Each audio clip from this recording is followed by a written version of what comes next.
এই প্রকাশ সিং বাড়াই ঘোষ এর কাজই হচ্ছে ভাইপোর হয়ে গরু পাচার করা আর ভাইপোকে টাকা সাপ্লাই করা। ভাইপোর কাছে টাকা পাঠানো ছাড়া এর কোনো কাজ নেই।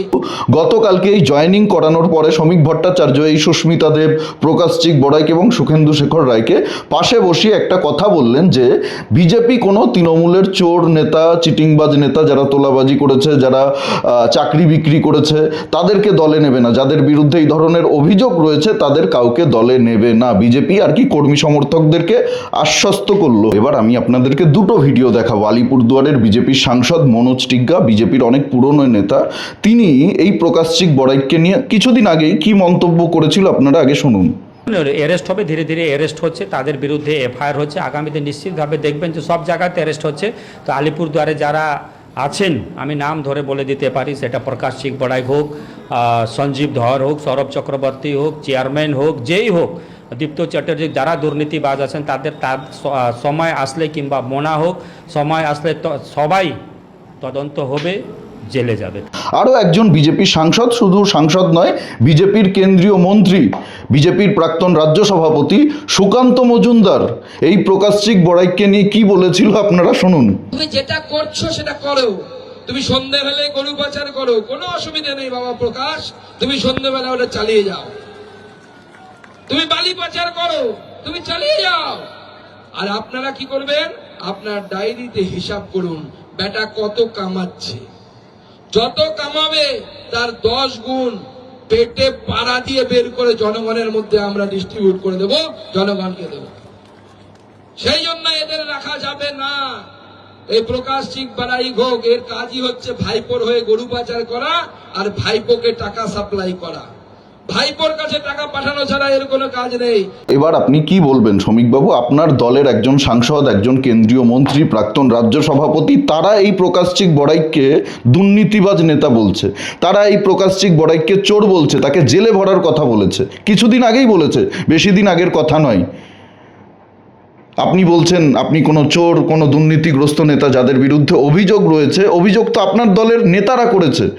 আপনার দলের সাংসদ, আপনার দলের কেন্দ্রীয় মন্ত্রী প্রকাশ চিক বড়াইকের বিরুদ্ধে দুর্নীতির অভিযোগ এনেছিল নির্বাচনের আগে, নির্বাচনের পরেও, রাজ্যসভার পদ থেকে ইস্তফা দেওয়ার পরেও মনোজ টিগ্গা এই প্রকাশ চিক বড়াইককে গ্রেপ্তার করানোর কথা বলেছিল, জেলে ভরার কথা বলেছিল। তাহলে কি শুধু শুধু এই সমস্ত কথাবার্তা বলা হয়েছিল? বাজার গরম করার জন্য মিথ্যে অভিযোগ করা হয়েছিল প্রকাশ চিক বড়াইকের বিরুদ্ধে। সে খুবই ভালো মানুষ, খুবই ভদ্র মানুষ ছিল। আপনারা শুধুমাত্র রাজনৈতিক কারণে, রাজনৈতিক মঞ্চ থেকে এই অভিযোগগুলো করেছিলেন, মিথ্যে অভিযোগগুলো করেছিলেন। এখন তো মানুষ তাই ভাববে যে শুধু শুধু এই অভিযোগগুলো করা হয়েছিল, মানুষকে বোকা বানানোর জন্য এই অভিযোগগুলো করা হয়েছিল। আজকে কি বলবেন? কোনো সাধারণ মানুষ তো প্রকাশ চিক বড়াইককে চোর বলেনি, দুর্নীতিবাজ নেতা বলেনি। আপনার দলের নেতা, আপনার দলের সাংসদ, ছোটো মোটো নেতা না, কোনো মণ্ডল বা জেলা স্তরের নেতা নয়, সাংসদ, লোকসভার সাংসদ, একজন কেন্দ্রীয় মন্ত্রী, প্রাক্তন রাজ্য সভাপতি খোলা মঞ্চ থেকে বলছেন, নাম করে বলছেন, একেবারে প্রকাশ চিক বড়াইকের নাম ধরে বলেছেন। আজকে ভালো হয়ে গেল? আজকে তাদের বিরুদ্ধে দুর্নীতির আপনি বলছেন কোনো অভিযোগ নেই? এইভাবেই তাহলে সবাইকে দলে নেবেন? পরবর্তীতে বলবেন তাদের বিরুদ্ধে কোনো অভিযোগ নেই? অতীত থাকতেই পারে মানুষের, অতীত ভুলে যেতে হবে। এরা এখন বিজেপিতে ঢুকলো, বিজেপিতে মিশে গেল, যেভাবে 2021-এর আগে আমরা দেখেছিলাম সবাই বিজেপিতে মিশে গেছিল। সেলিব্রিটি থেকে শুরু করে সব নেতা, এই সব্যসাচী থেকে শুরু করে কত নেতা এসেছিল বিজেপিতে, সবাই তো বিজেপিতে মিশে গেছিল। বিজেপির আদর্শ কতজন ধারণ করতে পেরেছে? তাদেরকে তো আপনারা সঙ্গে সঙ্গে টিকিট দিয়ে দিয়েছেন, এদেরকেও আপনারা রাজ্যসভায় পাঠিয়ে দিলেন। যদিও আগে থেকেই সব কিছু সেট করা ছিল, আগে থেকেই সব কিছু ঠিক হয়েছিল, আপনার তো কোনো দোষ নেই এখানে। কিন্তু আপনি এতটুকু করতে পারতেন, আপনি এদেরকে বলতেন দিল্লি গিয়ে ভাই জয়েন করো, তাহলে আপনাদের সম্মানটা বাঁচত। শ্রমিকবাবু, এই রাজ্যের বিজেপির নেতা যারা এই সমস্ত অভিযোগগুলো করেছিলেন, এদেরকে গালাগালি করেছিলেন, এদেরকে চোর বলেছিলেন, এদেরকে দুর্নীতিবাজ বলেছিলেন, আপনাদের সম্মানটা অন্তত বাঁচত। আপনি বলে দিতে পারতেন অমিত শাহকে, দিল্লির নেতাদের, ভূপেন্দ্র যাদবকে, আপনি বলে দিতেন যে জয়েন করাতে হলে আপনারা রাজ্যসভায় পাঠানোর সিদ্ধান্ত নিয়েছেন, আপনারা এদেরকে দিল্লিতে নিয়ে যান, দিল্লির পার্টি অফিসে এদেরকে জয়েন করান, আপনারা নিজে হাতে জয়েন করান। আমরা পশ্চিমবঙ্গের পার্টি অফিসে এদেরকে জয়েন করাতে পারবো না। তাতেও আপনাদের কিছুটা সম্মান রক্ষা হতো। আজকে যে ছিচি থুথু হচ্ছে, আপনাকে নিয়ে মানুষ খিল্লি করছে, গালাগালি দিচ্ছে, বিজেপির সাধারণ কর্মী সমর্থকরা। আপনি এত বড় বড় কথা বলেছিলেন যে বিজেপির দরজা বন্ধ, তৃণমূলের কেউ ভালো হতে পারে না, ভালো তৃণমূল হয় না। তাহলে আজকে আপনার কথার কোথায় দাম থাকলো? তৃণমূল এবং বিজেপির আপনার মতো নেতাদের মধ্যে তফাৎটা কোথায় থাকলো?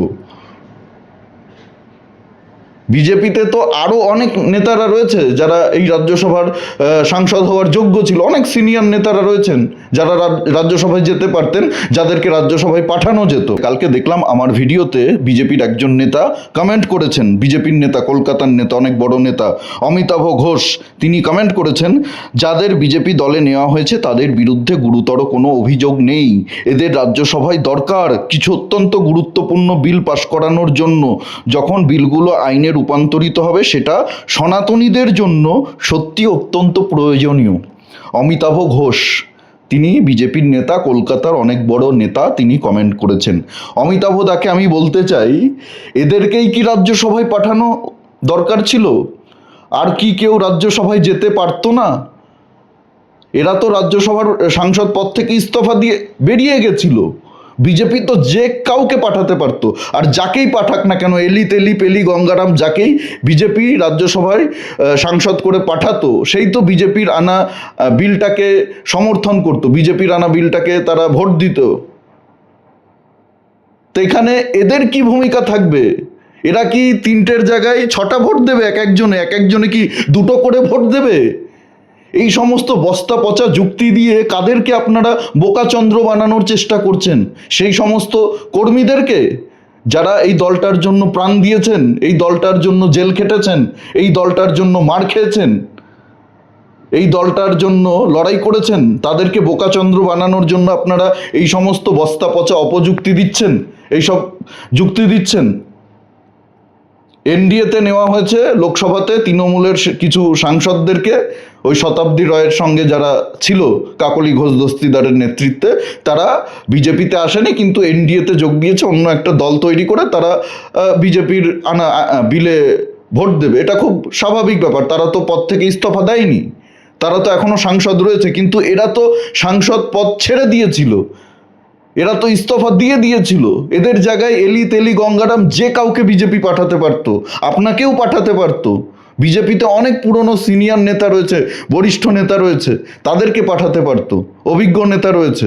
তাদেরকে না পাঠিয়ে আপনি তৃণমূলের সেই সমস্ত উচ্ছিষ্ট যারা 4 তারিখের আগে ভোটের ফল ঘোষণার আগে পর্যন্ত বিজেপিকে গালাগালি করেছে, এবং বিজেপি নেতারা খোলা মঞ্চ থেকে যাদেরকে চোর বলেছে, দুর্নীতিবাজ বলেছে, আপনি তাদেরকে বলছেন এটা সনাতনী হিন্দুদের স্বার্থে।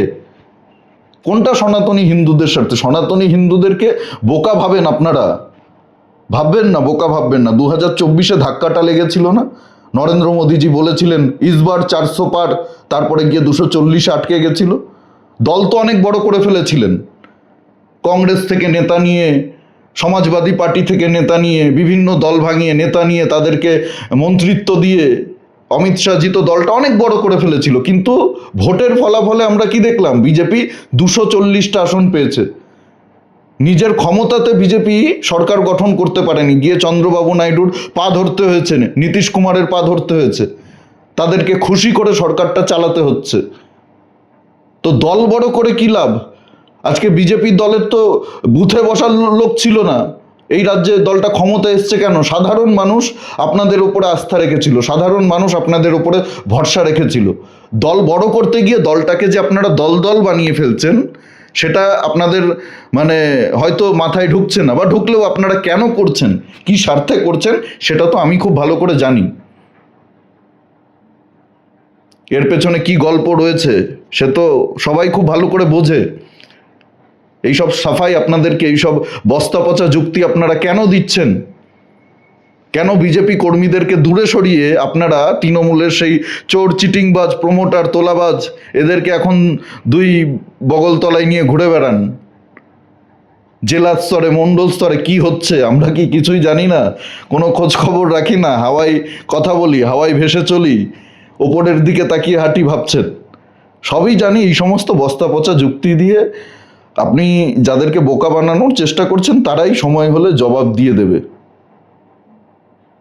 আর এই সুখেন্দু শেখর, প্রকাশচিক বড়াইক, যেদিন বিজেপির একটু খারাপ সময় আসবে না, একদম কপালে লাথি মারবে, কপালে লাথি মেরে সবার আগে দল ছেড়ে চলে যাবে। এটা মিলিয়ে নেবেন আমার কথা। যাই হোক, এই বিষয়ে আপনাদের কি মতামত অবশ্যই কমেন্টে জানাতে ভুলবেন না। আর যদি আপনারা আমার সঙ্গে সহমত হন অবশ্যই ভিডিওটি প্রচুর পরিমাণে শেয়ার করুন, লাইক করুন। আর জাগরণ বাংলা ইউটিউব চ্যানেলে নতুন হলে অবশ্যই চ্যানেলটি সাবস্ক্রাইব করে পাশে থাকুন, পাশের বেল আইকনটি প্রেস করে দিন। আমাদের প্রতিটি ভিডিওর নোটিফিকেশান আপনাদের কাছে সবার আগে পৌঁছে যাবে। সবাই খুব ভালো থাকুন, সুস্থ থাকুন, আশেপাশের সবার খেয়াল রাখুন। জয় হিন্দ, বন্দে মাতারাম, ভারত মাতা কি জয়।